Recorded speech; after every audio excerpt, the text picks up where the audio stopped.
첫 번째 주제는 미국 소비가 어떻게 될 거냐. 잉여, 저축. 그러니까 쓸 수 있는 돈이 엄청 늘었었던 거죠. 근데 이것이 원래 예측은 올해 한 3분기 정도면 다 쓰고 고갈된다.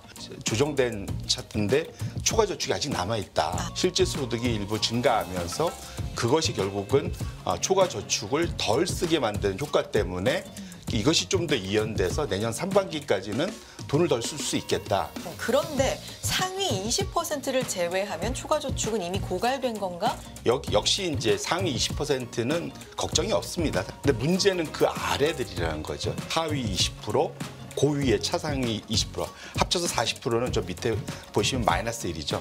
이미 초과 저축을 다 썼습니다. 그렇기 때문에 최근 들어서 연체율이 올라가고 신용카드 사용이 늘어나고 하는 이유가 초과 저축을 다 썼기 때문에 지금 레버리지로 지금 연말 소비를 강하게 하고 있는 거다. 자, 이분 모셔서 이야기 나눠봅니다. 한화 자산운용 송재경 전무 나와주셨습니다. 안녕하십니까? 네, 안녕하세요. 네, 전무님 참 이제 올해 초를 생각하면 너무나 부정적으로 좀 올해 경제 한 해 부정적으로 생각하면서 걱정 가득 안고 시작을 했던 것 같은데 이 마무리하면서 보니까 그나마 참 얼마나 다행인지 모르겠습니다. 네.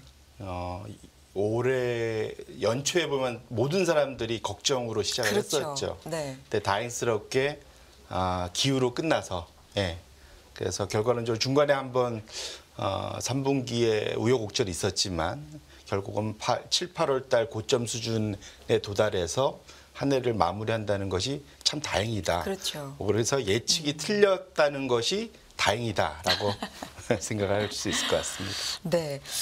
그래서 결국에는 뭐 올 한 해를 정리해 보자면 참 쭉 잘 갔던 건 아니고 말씀해 주셨지만 뭐 SBB 사태 크게 보자면 뭐 채권 금리 굉장히 뭐 여러 가지 이슈가 있었습니다만 어쨌든 연말에 산타가 좀 찾아오면서 시장으로는 좀 안도하면서 그리고 내년에 대한 금리 인하 기대감을 좀 한층 더 키우면서 마무리를 할 수 있게 됐는데 중요한 건 내년이니까요. 내년 얘기를 좀 해보겠습니다. 오늘 어떤 말씀 먼저 해주실까요? 결국은 전 세계를 이끈 게 결국 미국 시장이고 미국 시장의 근간이 되는 게 미국 경제의 70%를 책임지는 소비. 네. 결국은 그 소비가 원래는 작년부터 올해까지 침체를 걱정한 경제학자들이 있었지만 그 모든 경제학자들을 일종의 바보를 만들면서 침체 없이 잘 오게 했던 거.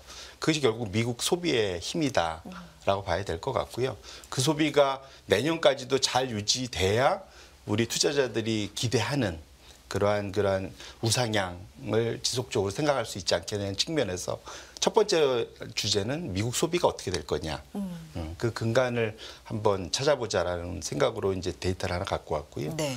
첫 번째는 뭐냐면 사실은 코로나 이후에 엄청난 화랑을 겪게 된 가장 큰 이유는 그 소위 엄청난 막대한 재정 투입. 그러니까 연준은 통화 정책을 완화해 줬지만 미국 재무부가 채권을 찍어서 개별 개인들한테 돈을 꽂아줬잖아요. 이건 엄청난 일이었거든요. 근데 그것이 사실은 코로나 때문에 갇혀 있으면서 미국 소비자들에게 엄청난 초과 저축으로 왔습니다. 그래서 역대급으로 미국의 저축률이 올라갔었던 상황이었고요. 그 차트를 한번 열어봐 주시면 그것이 과거에 비해서 얼마나 늘었냐면 이거 최고치가 초과 저축이 2.1조 달러. 미국의 GDP가 한 26, 7조 되니까 26, 7조 달러 되니까 거의 10% 가까운 그러한 잉여 저축. 그러니까 쓸 수 있는 돈이 엄청 늘었었던 거죠. 근데 이것이 원래 예측은 올해 한 3분기 정도면 다 쓰고 고갈된다. 왜냐하면 쓰는 속도를 봤을 때 그게 이제 기존 예측이었고 그게 이제 샘플한 연은에서 계산해서 올 여름쯤에 예측했었던 거거든요. 네. 그래서 이제 올해 가을에 와서는 침체가 또 올 수도 있다. 소비가 절벽이 오니까. 그런데 요 샘플한 연은이 파월에 앞서서 먼저 사실 선물을 줬습니다. 12월 초에 이게 리바이즈된 조정된 차트인데 차트를 보시면 우측으로 제가 보여줬지만 좀 더 속도가 완만하게 내려오면서 우측으로 늘어났잖아요. 그러니까 아직 소비력을 뒷받침해 줄 수 있는 초과 저축이 아직 남아있다. 이것이 내년 상반기까지 이 속도로 가면 내년 상반기까지 갈 거고 보면 원래는 월에 한 1,000억 달러씩 줄어드는 걸로 예측했었는데 실제로 보니까 한 750억 달러씩 줄더라. 그 근간은 결국은 실질 소득 증가.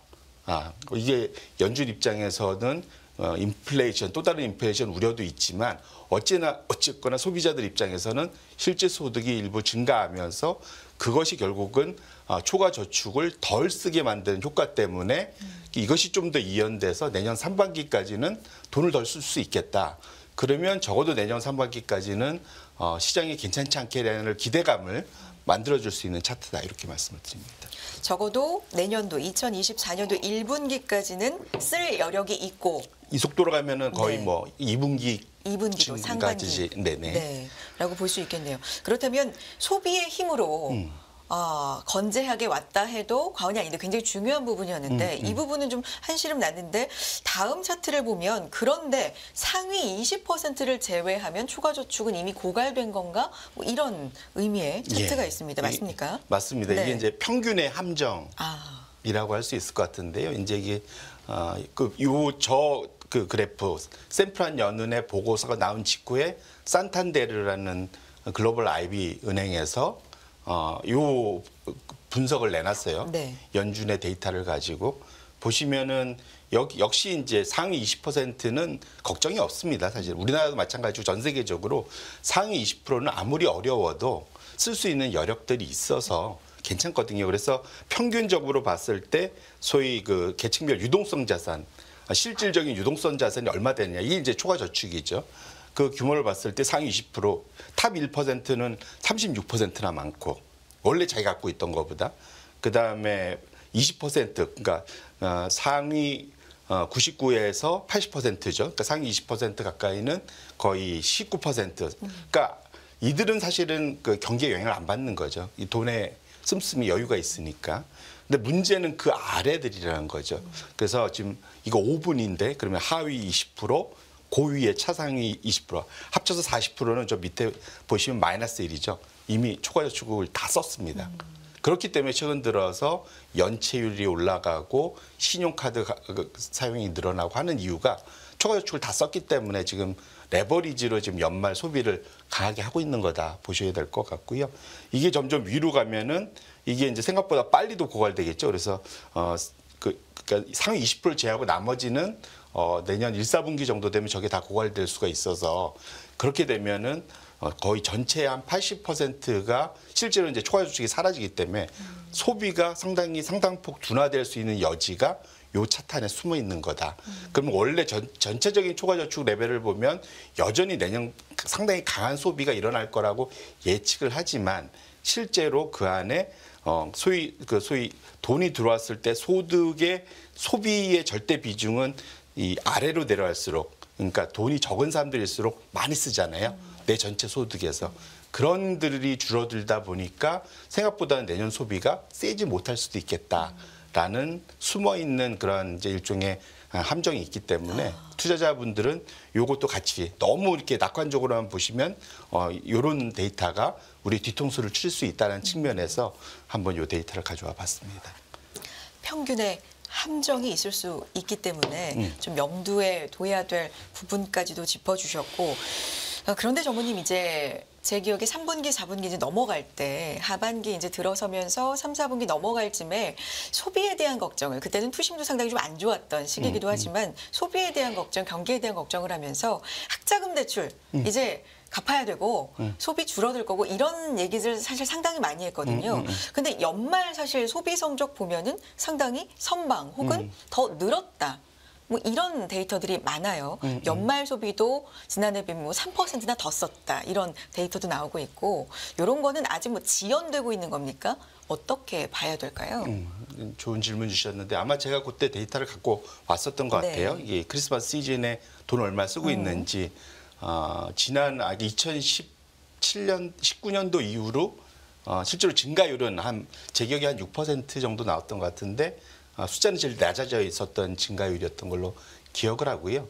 그다음에 두 번째로는 그 소위 저번에도 말씀드렸는데 Buy Now, Pay Later라는 거. 네. 이제 신용카드로도 더 이상 안 되는 분들이 새로운 대출 수단으로 이건 이제 이거 데이터에 잡히지도 않습니다.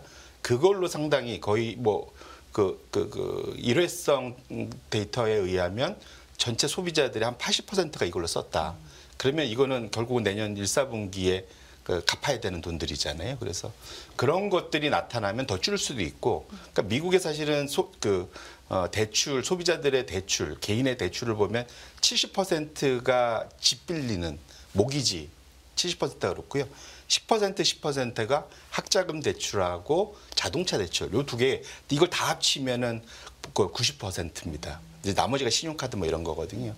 말씀 주신 대로 학자금 대출이 생각보다 영향을 좀 덜 주기는 했어요. 하지만 그 학자금 대출 같은 게 저 아래쪽 분위한테는 바로 초과적으로 다 써버리게 하는 효과를 당연히 가져왔을 거고요. 또 사실은 학자금 대출을 MBA 뭐 이런 대학교 자금이면 저 아래쪽 계층은 상당히 적습니다.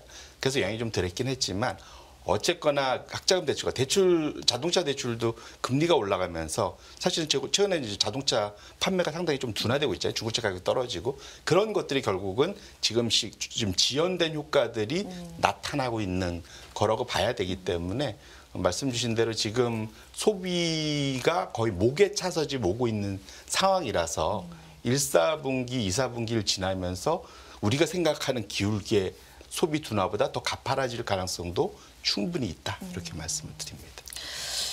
그러니까 앞선 두 개의 어떤 장표로 인해서 설명이 좀 어느 정도 연결돼서 될 것 같아요. 소비 강세는 지속되고 있고 여전히 쓸 돈은 남아 있는데 이게 소득 계층별로 좀 차이가 크다. 그렇죠. 이 부분이 내년엔 어떤 영향을 줄지 좀 볼 필요가 있을 것 같고요. 수에즈 너마저 다음 장표의 제목도 좀 눈에 띄는데 어떤 얘기 해주실까요? 네. 아마 제가 2주 전에 나왔을 때 파나마 맞습니다. 얘기 네. 이 12월 초에 아마 말씀을 드렸던 것 같고 기후 얘기 덧붙여서. 예, 네. 파나마는 여전히 좀 상당히 가뭄 때문에 고생을 해서 거기가 전 세계 물동량의 5%를 차지하는데 어려움을 겪고 있다 말씀드렸는데 이번에는 이제 지정학 리스크 때문에 뭐 요즘에 최근에 뉴스에 이제 보도가 많이 돼서 많이 아실 겁니다. 이제 후티 반군이 이제 다니는 배들을 12월 초부터 무차별 공격을 지금 하고 있거든요. 그러다 보니까 해운사, 컨테이너 위주의 해운선사들이 수혜주를 제일 많이 다니는데 왜냐하면 아시아 전 세계 공장인 중국에서 유럽으로 보내는 이 배가 가장 많거든요. 컨테이너의 절반이 그쪽 다닙니다. 전 세계 물동량의 12에서 15%를 차지하고요. 근데 후티 반군 때문에 글로 지나가려다 보니까 미사일 공격받고 이러다 보니까 못 다니는 거죠. 그래서 다 지금 아프리카 아래 희망봉 쪽으로 이제 돌아가기 시작했다. 일부는 미군이 나서서 지금 소위 그러니까 그 번영 수호자 작전 우리말로 해석하면 그런 것들을 시작해서 에스코트 서비스를 하는 거죠. 해군들이 이제 컨테이너선 앞에 가서 같이 네. 가는 후티 반군들의 그 피해 주려고 유격도 미사일을 해주고. 하지만 이제 이것만으로는 지금 해결이 될까 크리스마스 때 했는데 어제 또 다시 후티 반군이 또 새로운 공격이 있었죠. 그래서 이게 만만치 않게 끝나지 않겠다 이런 걱정이 있고요. 그러다 보니까 지금 사실 컨테이너는 지금 올해 하반기 들어서 내년으로 갈수록 엄청 걱정했어요.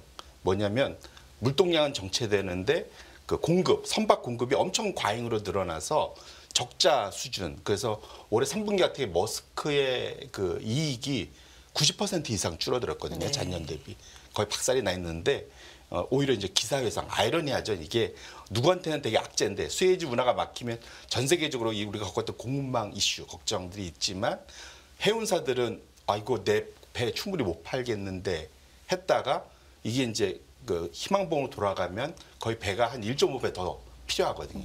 그런 이슈 때문에 12월 들어서 컨테이너 운임이 급등을 합니다. 그게 이제 왼쪽 차트인데 유럽향 컨테이너 운임, 그러니까 네. 아시아에서 유럽으로 가는 컨테이너 운임이 11월 들어서 거의 2배 엄청난 폭등을 했죠. 네. 그러다 보니까 해운사 주가들이 그때부터 제가 좀 살펴보셔라 말씀드렸는데 12월 들어서 맞습니다.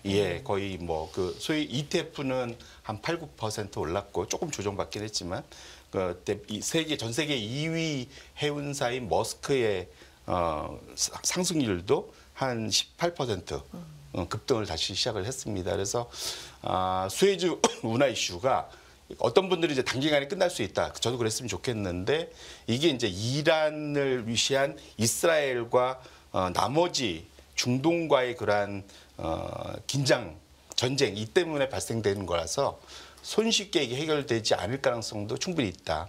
그렇게 놓고 보면 이 상황이 단기간에 해결이 안 돼서 이쪽과 관련된 그런 투자 기회, 굳이 말하자면 이 상황에서도 한번 충분히 찾아보실 수도 있겠다 이렇게 말씀을 드립니다.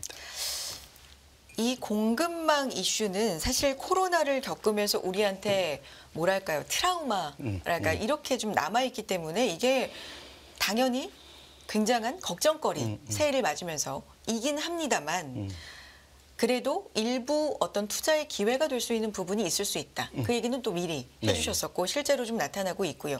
내년에는 뭐 지정학적 리스크로 인해서 이거는 예측하기가 워낙 어려운 문제이기 때문에 이 부분과 관련돼서 좀 악화된다면 염두에 두고 있어야 될 부분이 또 어떤 게 있을까요? 지금 당장은 이쪽이죠. 중동 쪽이죠. 왜냐하면 이스라엘이 지금 전쟁을 거의 아직도 안 끝내고 있잖아요. 그렇죠? 그렇게 끝내려 하고 네. 있는데도 거기 두 번째로는 사실 후티 반군은 예멘에 있는 이제 후티 반군인데, 그러니까 사우디 밑에 있죠.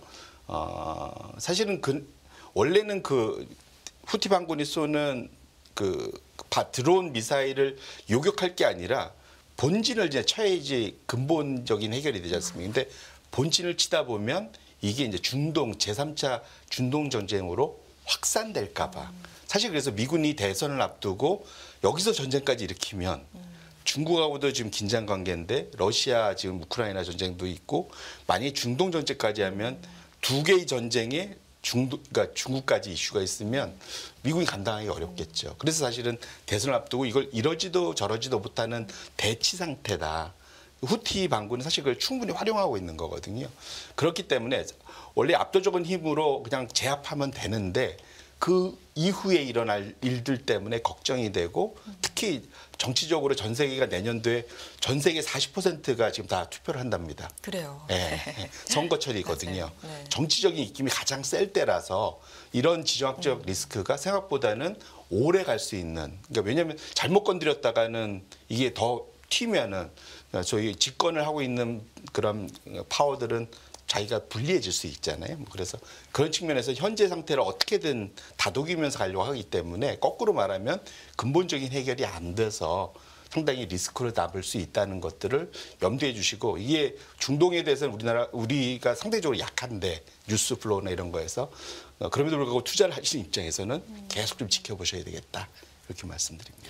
연말로 가면서 그리고 뭐 우려하고는 조금 달리 유가 같은 경우는 좀 많이 안정된 흐름으로 가고 있어서 그게 내년도를 맞이하면서는 조금은 또 안심할 만한 부분인데 이것도 한편으로는 좀 걱정거리를 안아야 될까요? 어떨까요? 맞습니다. 사실 네. 저쪽을 통해서도 지금 전 세계 그 석유의 한 40%가 호르무즈 해협과 저쪽을 통해서 왔다 갔다 하기 때문에 에너지가 이쪽도 결국은 그런 에너지 안정화에 찬물을 끼얹을 수 있는 여지는 충분히 있다. 그래서 계속 이쪽은 좀 살펴보실 필요가 있겠다 이렇게 말씀을 드립니다. 네.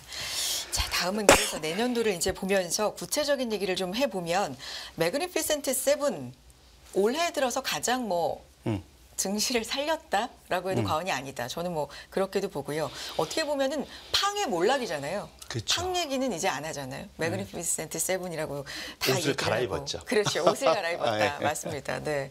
그 정도로 올 한 해 굉장한 어떤 새로운 시장으로서도 그렇지만 증시 자체도 좀 받쳐줬던 종목들이기도 하고요. 또 일본 주식도 그렇고 금리 얘기도 지금 해주고 계시는데 어떤 얘기를 하고 싶으신 건가요? 근데 이게 네. 매달 발표되는 겁니다. 그러니까 네. 뱅크 오브 아메리카에서 전 세계 그 글로벌 펀드 매니저들, 그러니까 상당히 큰 규모로 운영하는, 그러니까 여기 걸 다 합치면 아마 6,600억 달러 AUM이 다 합치니까 상당히 큰 손들이죠. 그분들이 뭘 걱정하고 뭘 어떻게 보는지 이걸 지난 20여 년간 계속 매달 서베이를 통해 갖고 설문조사. 물어보고 네. 설문조사를 하거든요.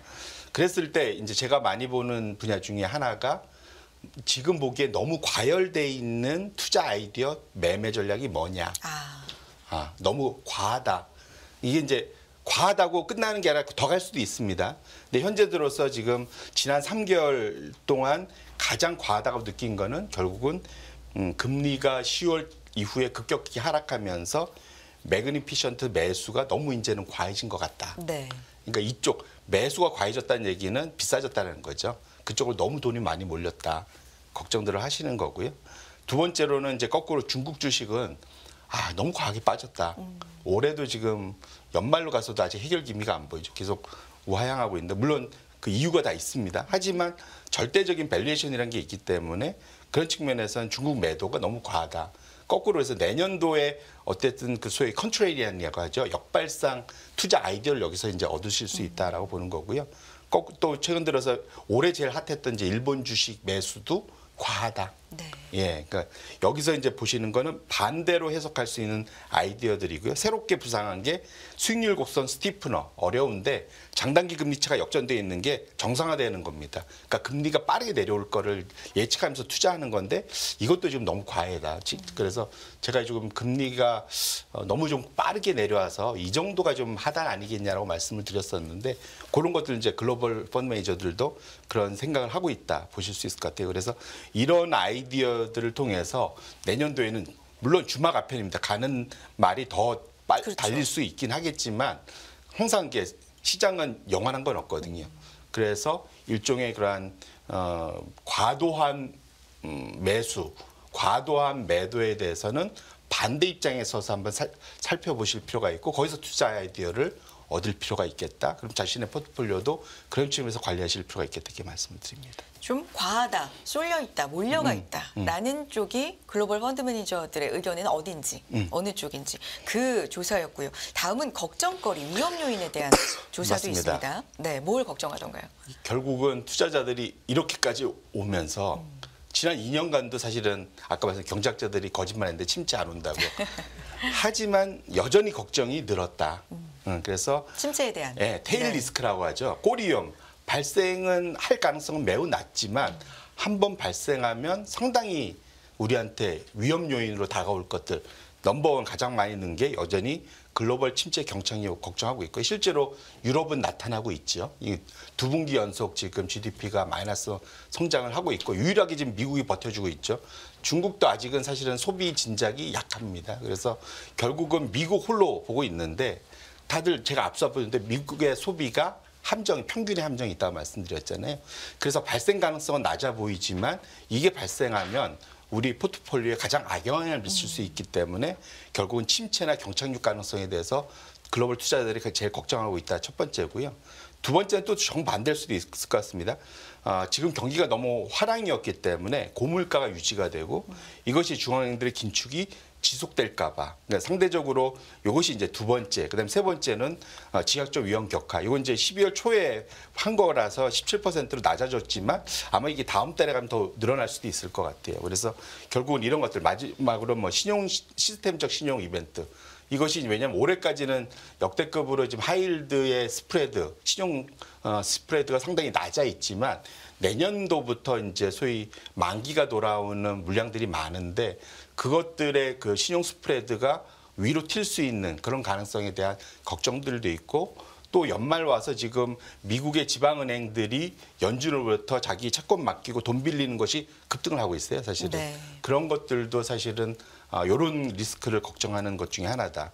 새롭게 나타난 건 미국 대선과 중국 은행 위기입니다. 그래서 이런 것들이 내년도에 저희가 뉴스 플로우를 찾아볼 때 꼭 챙기셔야 될 그런 위험 요소. 그래서 내 포트폴리오의 수익률을 지키기 위해서는 이런 위험 요소들에 대해서 계속 체크를 하실 필요가 있겠다. 이렇게 말씀을 드립니다. 그런데 확실히 보면은 이 지금 걱정거리 그래프 다시 한 번만 띄워주시면은 변화는 있는 것 같아요. 지금 여기 보면은 10월, 11월, 12월 이렇게 되어 있기 때문에 10월부터 12월까지 침체나 경착륙에 대한 우려는 확실히 좀 늘어난 것 맞습니다. 같고요. 네. 네. 그런데 고물가로 인한 중앙은행의 긴축 지속에 대한 우려는 다소 좀 10월에 줄었죠. 비하면 줄었다. 맞습니다. 뭐 예. 이런 부분들도 좀 볼 수가 있을 거고요. 새롭게는 미국 대선이나 중국은행 위기는 새롭게 또 12월 들어서 이 펀드 매니저들의 걱정거리로 나왔다라는 부분까지 보겠습니다. 자, 초과 근무 시간 감소, 시차를 두고 실업률 상승을 견인한다. 이제 노동의 고용에 대한 부분 우리가 한동안 좀 얘기를 안 했었는데 이건 어떤 부분을 볼까요? 결국은 아까 근본으로 해서 미국 소비를 받쳐주는 거는 낮은 실업률이죠. 어쨌든 월급이 들어오면 쓸 수 있잖아요.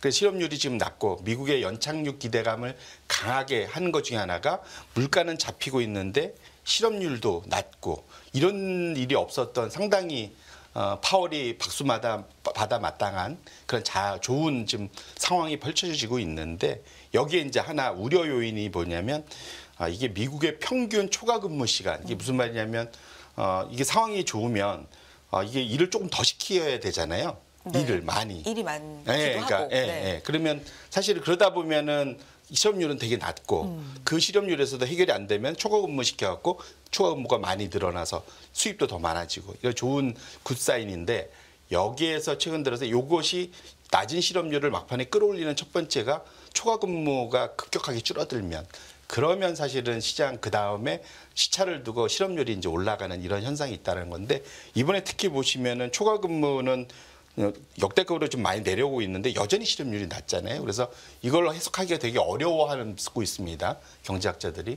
근데 이제 이걸 하나 해석하는 거는 코로나 때 아까 공급망 이슈처럼 코로나 때 사람을 구하기가 너무 어려웠어요. 네. 사람들이 일 안 하려고. 왜냐면 정부에서 돈 넣어주니까 집에서 일 안 하고 그냥 버틴 거거든요.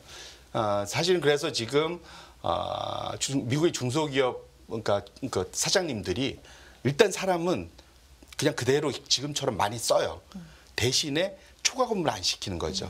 이게 미국이 사실은 일자리 나눔이란 게 되게 어려운 나라인데 유럽이나 다른 나라에 비해서 자연스럽게 이 코로나가 미국의 일자리 나눔을 해결해 준 이런 상황이다 이렇게 보셔야 될 것 같은데 다만 하나 걱정은 초과 근무 시간이 너무 빠르게 내려온다. 이게 이제 한계에 도달하면 사실은 그 다음부터는 이제 해고로 가야 되는 거죠. 그래서 이게 지금 현재 이제까지 보면 너무너무 좋은 물가도 낮아지고 실업률도 상당히 낮아서 좋은 상황인데 이게 지금 초과 근무 시간이 급격하게 떨어지는 거 이슈는 이것이 멈춰주지 못하면 이것이 결국은 실업이 증가하는 걸로 연결될 수 있는 그런 약간 여지를 충분히 갖고 있어서 요 데이터를 한번 갖고 왔는데 이거는 여러분들이 다 이거 이거 샘플한 연연 들어가서 다 체크하실 수 있는 데이터거든요.